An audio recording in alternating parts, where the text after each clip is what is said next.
मित्रांनो, लिसन टू री ॲप्लिकेशन तुम्हाला सर्व प्रकारचे स्पर्धा परीक्षांसाठी आवश्यक असणारे ऑडिओ बुक्स, ऑडिओ नोट्स आणि इतर मटेरियल देखील उपलब्ध करून देते. 5. प्रसार माध्यमं आणि इतिहास. 5.1 प्रसार माध्यमांची ओळख. प्रसार माध्यमं या शब्दात प्रसार आणि माध्यमं असे दोन शब्द आहेत. प्रसार याचा अर्थ दूरवर पोहोचवणं. एखादी माहिती आपण एखाद्या माध्यमाच्या सहाय्याने दूरवर पोहोचवू शकतो. पूर्वीच्या काळी राजाला एखादी बातमी संपूर्ण राज्यात पोहोचवायची असेल तर त्यासाठी कित्येक दिवस लागायचे. पूर्वी गावोगाव दवंडी पिटवत असत. एकाकडून दुसऱ्याला, दुसऱ्याकडून तिसऱ्याला असा बातमीचा प्रवास व्हायचा. 5.2 प्रसार माध्यमांचा इतिहास. भारतात इंग्रजांचे आगमन झाल्यावर मुद्रणकला, वर्तमानपत्र सुरू झाली. वर्तमानपत्रांमुळे छापील बातमी सगळीकडे पोहोचण्यास मदत होऊ लागली. वर्तमानपत्र हे माहितीच्या आणि ज्ञानाच्या प्रसाराचे साधन झाले. वर्तमानपत्र मुख्यतः बातम्या, अग्रलेख, लोकांची मतं. वर्तमानपत्र मुख्यतः बातम्या, अग्रलेख, लोकांची मतं, जाहिराती, रंजक व अन्य पूरक मजकूर यांचा समावेश असलेले ठरलेल्या वेळी नियमितपणे छापून वितरित केले जाणारे प्रकाशन म्हणजे वर्तमानपत्र. वर्तमानपत्र स्थानिक, देशांतर्गत व जागतिक स्वरूपाच्या विविध बातम्या पुरवण्याचे काम करतात. चालू घडामोडींच्या नोंदणी चालू घडामोडींच्या नोंदीचा वर्तमानपत्र म्हणजे एक ऐतिहासिक दस्तऐवज आहे. वर्तमानपत्रांचे पूर्वसुरी. इजिप्तमध्ये इसवी सन पूर्व काळात सरकारी आदेशांचे कोरीव लेख सार्वजनिक ठिकाणी लावून ठेवत असत. प्राचीन रोमन साम्राज्यात सरकारी हुकूम कागदावर लिहून काढत व ते कागद प्रांतोप्रांती वाटले जात. या देश व राजनीतीतील घटनांची माहिती असे. ज्युलियस सीझरच्या अधिपत्याखाली ॲक्टा डायरना डेली ॲक्ट रोजनाच्या ज्युलियस सीझरच्या अधिपत्याखाली ॲक्टा डायरना डेली ॲक्ट रोजच्या घटना नावाची वार्तापत्रे रोममध्ये सार्वजनिक ठिकाणी लावत. लोकांपर्यंत सरकारी निवेदने पोहोचवण्याचा तो एक प्रभावी मार्ग होता. 7व्या शतकात चीनमध्ये सरकारी निवेदने सार्वजनिक ठिकाणी वाटत असत. इंग्लंडमध्ये लढाईची किंवा महत्त्वाच्या घटनांची पत्रकं अधूनमधून वाटत असत. धर्मशाळांमध्ये उतरणारे प्रवासी फिरस्ते तेथील स्थानिक लोकांना दूरवरच्या बातम्या रंगवून सांगत असत. राजांचे प्रतिनिधी वेगवेगळ्या ठिकाणी असत. ते ताज्या बातम्या राजदरबारात पाठवत. बेंगॉल गॅझेट भारतातील पहिले इंग्रजी वर्तमानपत्र 29 जानेवारी 1780 रोजी सुरू झाले. कलकत्ता जनरल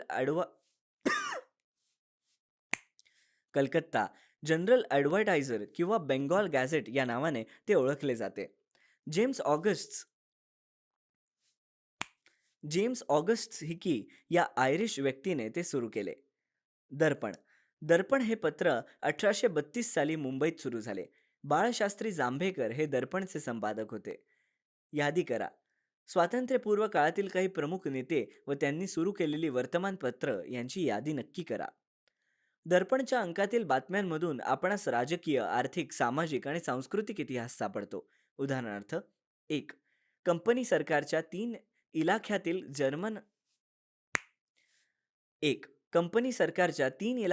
जमा खर्चाची यादी. 2. या देशावर रशियनांचा हल्ला होण्याचे भय. 3. शहर साफ ठेवण्याकरिता मंडळींची नेमणूक. 4. हिंदू विधवांचा पुनर्विवाह. 5. कोलकाता येथे थिएटरची सुरुवात. 6. राजा राम मोहन रॉय यांची इंग्लंडमधील कामगिरी. यावरून तत्कालीन परिस्थितीवर प्रकाश पडतो. तुम्हाला माहिती आहे का दर्पण या पहिल्या मराठी पत्राचे संपादक या नात्याने बाळशास्त्री जांभेकरांना आद्य संपादक म्हटले जाते. 6 जानेवारी हा त्यांचा जन्मदिवस पत्रकार दिन म्हणून महाराष्ट्रात साजरा केला जातो. प्रभाकर हे वर्तमानपत्र भाऊ महाराज यांनी सुरू केले. त्यात फ्रेंचच्या बंडाचा इतिहास, फ्रेंच राज्यक्रांती, लोकहितवादी, गोपाळ हरी देशमुख यांची समाज प्रबोधनपर शतपत्रे प्रसिद्ध झाली.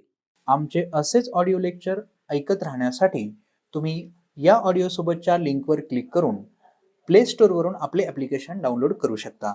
ज्ञानोदय ज्ञानोदय पत्रात 1842 मध्ये आशिया खंडाचा व 1851 मध्ये युरोपचा नकाशा छापण्यात आला.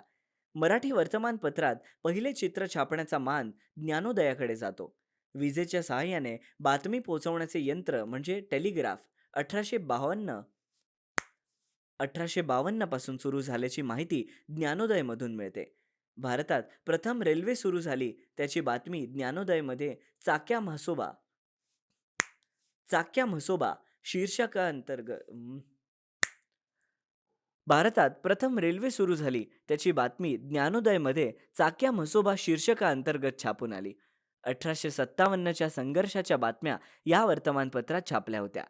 वर्तमानपत्र हे समाज प्रबोधनाचे कार्य करणारे महत्त्वाचे माध्यम होते. उदाहरण, इंदू प्रकाश पत्राने विधवा विवाहाचा जोरदार पुरस्कार केला. बृहजन समाजाचे मुख्य पत्र म्हणजे दीनबंधू महात्मा ज्योतिराव फुले यांचे सहकारी कृष्णराव भालेकर यांनी हे पत्र सुरू केले. या पत्रातून आपणास बहुजन समाजाची समकालीन परिस्थिती समजते. हे करून पहा. वर्गातील प्रत्येक विद्यार्थ्याने एका बातमीचं कात्रण आणून त्याची वही तयार नक्की करा. केसरी आणि मराठा. स्वातंत्र्यपूर्व काळातील भारतीय वर्तमानपत्रांच्या इतिहासातील महत्त्वाचा टप्पा केसरी आणि मराठा या वर्तमानपत्रांनी गाठला. 1881 मध्ये गोपाळ गणेश आगरकर आणि बाळ गंगाधर टिळक यांनी ही पत्र सुरू केली. या पत्रांनी तत्कालीन सामाजिक आणि राजकीय प्रश्नांना वाचा फोडली. देशस्थिती, देशभरातील ग्रंथ व विलायतेतील राजकारण या विषयांच्या संबंधाने केसरी लेखन सुरू केले. 21व्या शतकात वर्तमानपत्रे लोकशाहीचा चौथा स्तंभ म्हणून महत्त्वाची भूमिका बजावतात. नियतकालिके. ठराविक कालावधीत प्रकाशित होणारे मुद्रित साहित्य म्हणजे नियतकालिक होय. यात साप्ताहिक, प्राक्षिक, मासिक, दैवमान यात साप्ताहिक, पाक्षिक, मासिक, द्वैमासिक, त्रैमासिक, षाण्मासिक, वार्षिक यांचा समावेश होतो.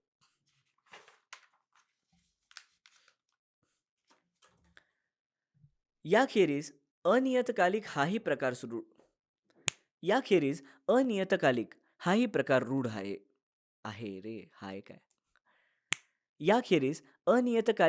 प्रकार रूढ आहे. अनियतकालिकांचा प्रसिद्धीचा काळ निश्चित नसतो. हे करून पहा. आधुनिक काळात अनेक वृत्तपत्रांनी तंत्रज्ञानाचा उपयोग करून आवृत्त्या सुरू केलेल्या आहेत. त्यांना वाचकांमधून चांगला प्रतिसाद मिळतोय. शिक्षकांच्या मदतीने वृत्तपत्र कशी वाचायची ते समजून घ्या.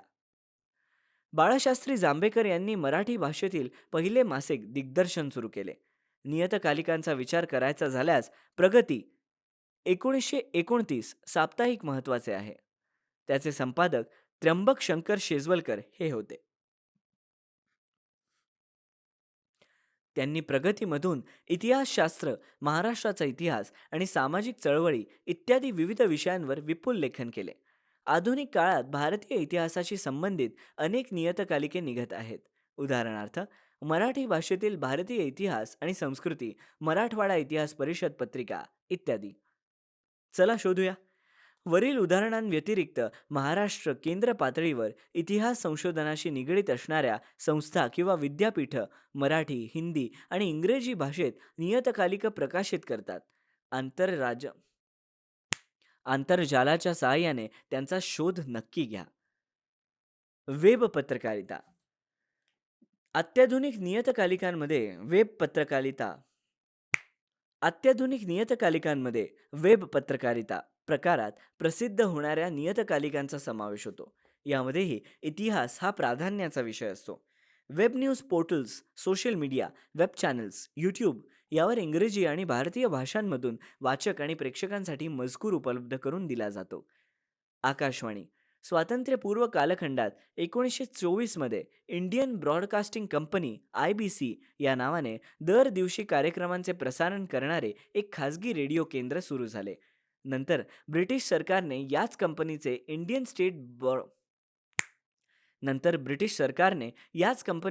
इंडियन स्टेट ब्रॉडकास्टिंग सर्व्हिसेस असे नामकरण केले. 8 जून 1936 रोजी या कंपनीचे नामकरण ऑल इंडिया रेडिओ असे झाले. भारत स्वतंत्र झाल्यावर ऑल इंडिया रेडिओ म्हणजेच AIR भारत सरकारच्या माहिती व प्रसारण खात्याचा एक भाग झाला. आमचे असेच ऑडिओ लेक्चर ऐकत राहण्यासाठी तुम्ही या ऑडिओसोबतच्या लिंकवर क्लिक करून प्ले स्टोअरवरून आपले ॲप्लिकेशन डाउनलोड करू शकता. शासकीय कार्यक्रम व उपक्रमांची माहिती देणारे अधिकृत केंद्र असे याचे सुरुवातीला स्वरूप होते. ख्यातनाम कवी पंडित नरेंद्र शर्मा यांच्या सूचनेनुसार आकाशवाणी हे नाव दिले गेले. आकाशवाणीतर्फे विविध मनोरंजन आकाशवाणीतर्फे विविध मनोरंजनपर, प्रबोधनपर व साहित्यिक मूल्य असणारे कार्यक्रम सादर केले जातात. त्याचप्रमाणे शेतकरी, कामगार, युवक आणि स्त्रिया यांच्यासाठी विशेष कार्यक्रम प्रसारित केले जातात. विविध भारती या लोकप्रिय रेडिओ सेवेद्वारे 24 भाषा आणि 146 बोली भाषांमध्ये कार्यक्रम सुरू झाले.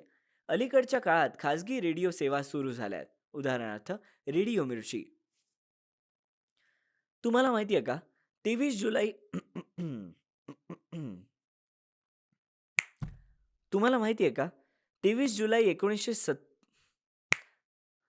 जुलै 1927 रोजी भारतातले पहिले इंग्रजी न्यूज बुलेटिन मुंबई रेडिओ केंद्रावरून प्रसारित केले गेले.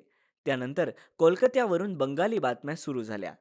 दूरदर्शन 15 सप्टेंबर 1951 दूरदर्शन 15 सप्टेंबर 1959 रोजी भारताचे पहिले राष्ट्रपती डॉक्टर राजेंद्र प्रसाद यांनी दिल्ली दूरदर्शन केंद्र याचे उद्घाटन केले. महाराष्ट्रात 1 मे 1972 रोजी मुंबई केंद्राचे कार्यक्रम सुरू झाले. 15 ऑगस्ट 1982च्या दिवशी रंगीत दूरदर्शनाचे आगमन झाले. 1991 मध्ये परदेशी व देशी खासगी वाहिन्यांना केबल तंत्राच्या माध्यमातून कार्यक्रम प्रसारित करण्याची परवानगी दिली गेली. आज मितीला भारतीय प्रेक्षकांसाठी 100हून अधिक वाहिन्या उपलब्ध आहेत. 5.3 प्रसार माध्यमांची आवश्यकता. माहितीचा मुक्त प्रवाह समाजात पसरवण्यासाठी प्रसार माध्यमांची आवश्यकता असते. अग्रलेख, विविध सदरे पुरवण्या हे वर्तमानपत्राचे अविभाज्य भाग असतात. वाचकांच्या पत्रव्यवहाराच्या माध्यमातून वाचकही आपले म्हणणे मांडत असतात. लोकशाही अधिक सुदृढ होण्यास वर्तमानपत्र मदत करू शकतात. दूरदर्शन हे दृकश्राव्य माध्यम असल्याने त्याने वर्तमानपत्र आणि आकाशवाणी यांच्या मर्यादा ओलांडून जनतेला प्रत्यक्ष काय घडले हे दाखवायला सुरुवात केली. जनतेला एखाद्या घटनेचा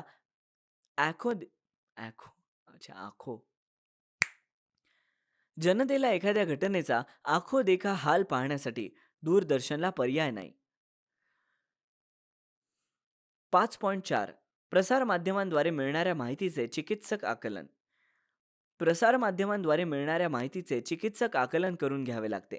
प्रत्येक वेळी वर्तमानपत्रांमधून आपणासमोर येणारी माहिती वास्तवाला धरून असेलच असं नाही.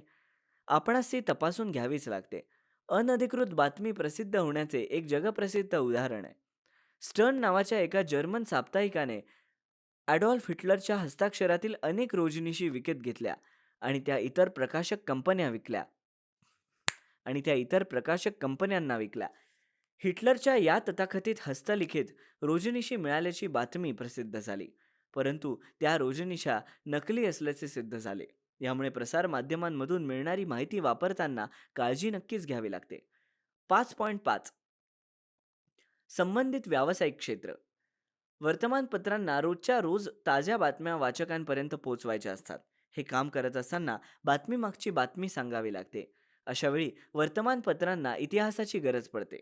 एखाद्या बातमीचा सविस्तर आढावा घेताना भूतकाळात तशाच स्वरूपाची एखादी घटना इतरत्र घडली असल्यास वर्तमानपत्रे ती बातमीमध्ये चौकट देऊन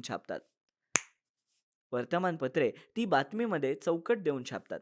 तेव्हा वाचकाला जादा माहिती मिळते आणि घटनेच्या मुळापर्यंत जाता येते. वर्तमानपत्रांमधील सदरांमध्ये 50 वर्षांपूर्वी, 100 वर्षांपूर्वी अशा प्रकारची सदरे असतात. ती इतिहासाची साधनं आणि इतिहासावर आधारित असतात.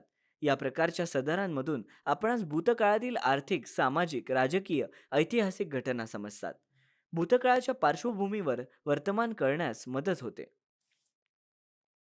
इतिहास. यामध्ये येतात अग्रलेख, लेख, दिनविशेष, आढावा, बातमी, सदरे.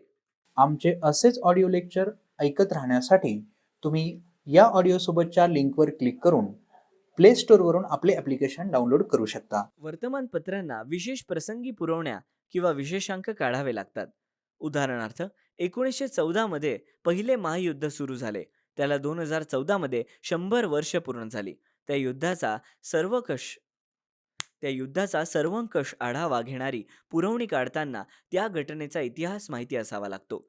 1942च्या चले जाव आंदोलनाला 2017 मध्ये 75 वर्ष पूर्ण झाली. अशा प्रसंगी वर्तमानपत्र लेख, अग्रलेख, दिनविशेष, आढावा यांच्याद्वारे त्या घटनेचा वेध घेतात. त्यावेळी इतिहासाचा अभ्यास उपयोगी पडतो. आकाशवाणीसाठी सुद्धा इतिहास हा महत्त्वाचा विषय असतो. उदाहरण 15 ऑगस्ट 1947 किंवा त्यानंतरच्या प्रधानमंत्र्यांची स्वातंत्र्य दिनानिमित्तची भाषणं आकाशवाणीच्या संग्रहात असून त्याचा समकालीन परिस्थिती समजण्यासाठी उपयोग होतो. जाणून घ्या, 1942च्या चळवळीत भूमिगत रेडिओ केंद्रांनी बजावलेल्या कामगिरीची माहिती शिक्षकांच्या मदतीने मिळवा. आकाशवाणीला काही विशेष कार्यक्रम प्रसंगी इतिहासाच्या अभ्यासकांची गरज लागते. राष्ट्रीय नेत्यांची जयंती वा पुण्यतिथी, एखाद्या ऐतिहासिक घटनेस 1 वर्ष, 25 वर्ष, 50 वर्ष, 100 वर्ष व त्यापेक्षा त्या पटीत जास्त वर्ष पूर्ण होत असतील तर त्याची चर्चा करण्यासाठी त्या घटनेची माहिती लागते. राष्ट्रीय नेत्यांच्या कार्यावर भाषणं देण्यासाठी वक्त्यांना इतिहासाचा आधार घ्यावा लागतो. आकाशवाणीवरही दिनविशेष कार्यक्रम प्रसारित होतो. दूरदर्शन आणि इतिहासाचे जवळचे नाते आहे. इतिहासाच्या संदर्भात आवड निर्माण करण्याचे आणि जागृती करण्याचे महत्त्वाचे काम दूरदर्शन आणि इतर वाहिन्या करतात. दूरदर्शनवरील रामायण, महाभारत अशा पौराणिक मालिका तसंच भारत एक खोज, राजा शिवछत्रपती या ऐतिहासिक मालिकांनी फार मोठा प्रेक्षक वर्ग आकर्षित केला. रामायण, महाभारत यासारख्या मालिकांची निर्मिती करताना तत्कालीन वातावरण, वेशभूषा, शस्त्रास्त्रे, राहणीमान, भाषा या संबंधीच्या जाणकारांच्या मदतीची गरज लागते. त्यासाठी इतिहासाचा बारकाईने अभ्यास करावा लागतो. आधुनिक काळात डिस्कव्हरी, नॅशनल जिओग्राफी, हिस्ट्री यांच्यासारख्या चॅनल्सवर प्रसारित होणाऱ्या मालिकांमधून जगभराच्या इतिहासाचा खजिना प्रेक्षकांसाठी खुला केला गेला आहे.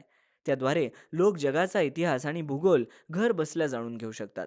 या मालिका अधिक रंजक होण्यासाठी काही वेळा इतिहासातील निवडक भागाचे व्यक्तिरेखांच्या माध्यमातून सादरीकरण केले जाते. उदाहरण कर्तृत्वाने स्त्री, पुरुष, खेळाडू, सेनानी इत्यादी.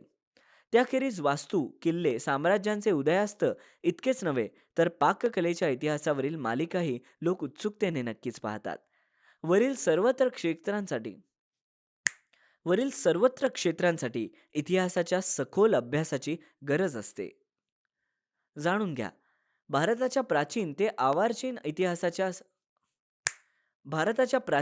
अर्वाचीन इतिहासाच्या संदर्भात दूरदर्शनवरून प्रसारित झालेली भारत एक खोज ही मालिका महत्त्वाची आहे. पंडित नेहरू यांच्या डिस्कव्हरी ऑफ इंडिया या ग्रंथावर आधारित ही मालिका होती. श्याम बेनेगल दिग्दर्शित या मालिकेने प्राचीन काळ ते अर्वाचीन काळाचा सामाजिक,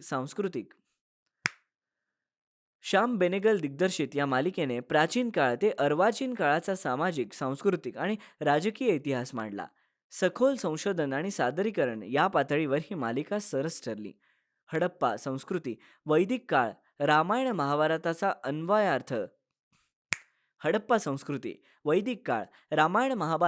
अन्वयार्थ, मौर्य कालखंड, तुर्क अफगाण आणि मोगलांचे आक्रमण, मुघल कालखंड आणि मुघल बादशहांचे योगदान, भक्ती चळवळ, छत्रपती शिवाजी महाराजांचे कार्य, समाज सुधारणा, चळवळी आणि स्वातंत्र्य संग्राम अशा अनेक घटना या मालिकातून मांडल्या गेल्या. या मालिकेत नाट्य, लोककला, प्रबोधनपर माहिती